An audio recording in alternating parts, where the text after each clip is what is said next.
السلام علیکم ناظرین، میں ہوں آپ کا ہوسٹ ناظم علی اور آپ اس وقت دیکھ رہے ہیں ہمارا چینل سرگودا ٹائمز۔ آج ہمارے ساتھ موجود ہے میاں اعجاز حسین بٹی صاحب، جو کہ ممبر ہے پنجاب اسمبلی سے۔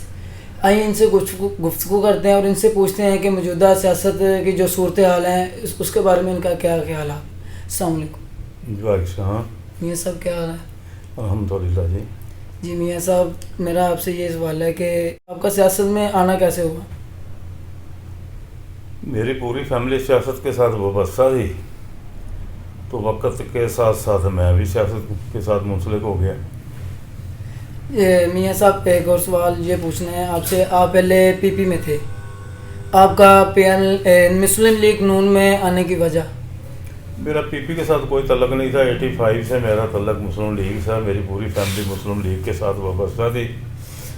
وہ درمیان میں 2002 میں چودھری برجیت صاحب کے ساتھ میرے کچھ اختلافات ہو گئے تھے، جی جی، تو اس کی وجہ سے میں مسلم لیگ میں نے چھوڑ دی، اور پھر میں نے 2013 میں میں نے آزاد الیکشن کنٹیسٹ کیا تھا رائے اعجاز کے ساتھ، کیونکہ رائے اعجاز کا تعلق پیپلز پارٹی سے تھا، لیکن وہ بھی میرے ساتھ آزاد 2013 میں کھڑے تھے، تو میں نے ان کے ساتھ مل کے پینل بنا کے 2013 میں الیکشن لڑا تھا، جس میں میری سیکنڈ پوزیشن تھی۔ وہ میں نے الیکشن چاہے لوز کیا، لیکن جو مجھے ووٹ پڑے تھے وہ تقریباً 18,000 کے قریب مجھے ووٹ پڑے تھے۔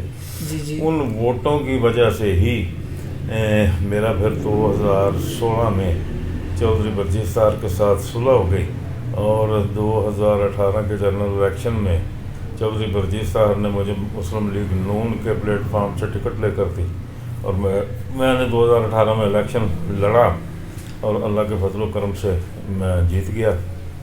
جی جی بالکل۔ میاں صاحب، سانگریل میں ایک ہی انڈر پاس ہے جو کہ یعنی کہ عوام کے گزر گئے، لیکن وہ کافی عرصے سے دیکھنے کا منظر یہ پیش کر رہا ہے کہ وہ کھنڈر پڑا ہے، اس کی کوئی یعنی کہ مرمت نہیں ہو رہی یا اس کی نکاسی کا کوئی انتظام نہیں ہے، اس کے بارے میں آپ کا کیا خیال ہے؟ دیکھیں، انڈر پاس جو تھا وہ میاں شمیم اظہر کے دور میں بنا تھا، جب میاں شمیم اظہر ریلوے کے وزیر تھے، لیکن اس کے بعد اس کو صحیح طریقے سے لک آفٹر نہیں ہو سکی، اور وہ پانی کی وجہ سے اس کھنڈرات کا منظر پیش کرنے لگ گیا۔ لیکن اس کے بعد میرا، کیونکہ برجیت صاحب کے ساتھ اس وقت ناراضگی چل رہی تھی، لوکلی اس وقت جو ایم پی اے اس وقت بنے تھے وہ باجوہ صاحب تھے۔ باجوہ صاحب کو اس کے بارے میں کوئی دلچسپی نہیں تھی، وہ ان کی دلچسپی جو تھی وہ ترقیاتی کاموں میں تھی، کہ میں ٹھیکیداری کروں اور اپنے کام جو ہے اس کو چلاؤں۔ یہ جو انڈر پاس تھا، اس میں کسی کو بھی کوئی اس کا مستقبل نظر نہیں آ رہا تھا، نہ ہی کوئی اس میں ترقیاتی کام کرنے سے کسی کو بچت نظر آتی تھی، اس لیے اسے نظر انداز کیا گیا۔ ایک دفعہ اس کی صفائی کی گئی، اور وہ بلدیہ کے فنڈ سے لاکھوں روپے اس کے اوپر خرچ کیے گئے، لیکن وہ آپشنل نہ ہو سکا۔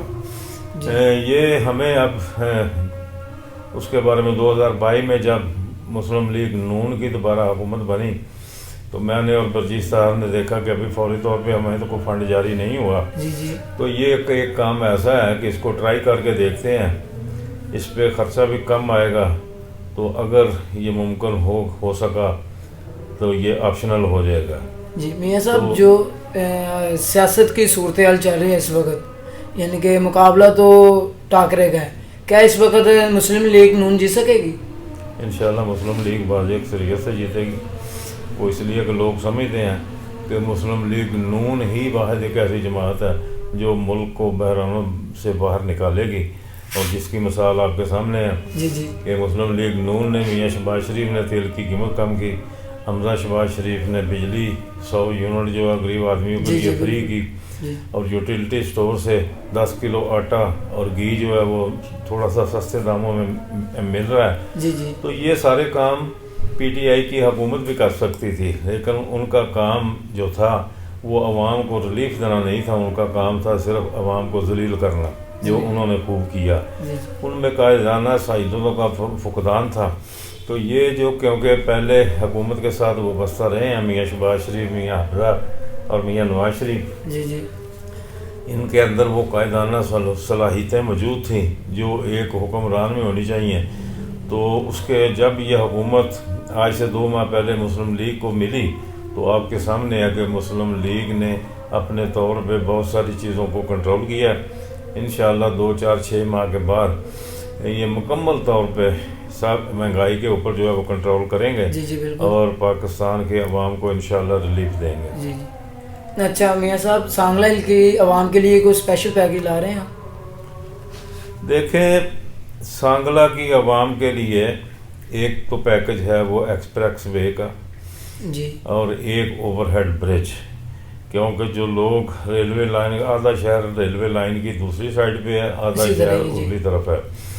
تو انڈر پاس بند ہونے کی وجہ سے وہ لوگوں کا دوسری طرف آنا جانا بہت مشکل ہے. اور ریلوے کا نظام اس طرح کا ہے کہ لوکلی ٹرینیں تو ادھر بہت کم کھڑی ہوتی ہیں, لیکن جو کراچی کی ٹرینیں آتی جاتی ہیں اس کی وجہ سے اکثر اوقات ریلوے پھاٹک جو ہے وہ آدھا پونا گھنٹہ جو ہے نا بند رہتا ہے, جس کی وجہ سے لوگوں کو دوسری طرف آنے جانے میں بڑی مشکل پیش آتی ہے.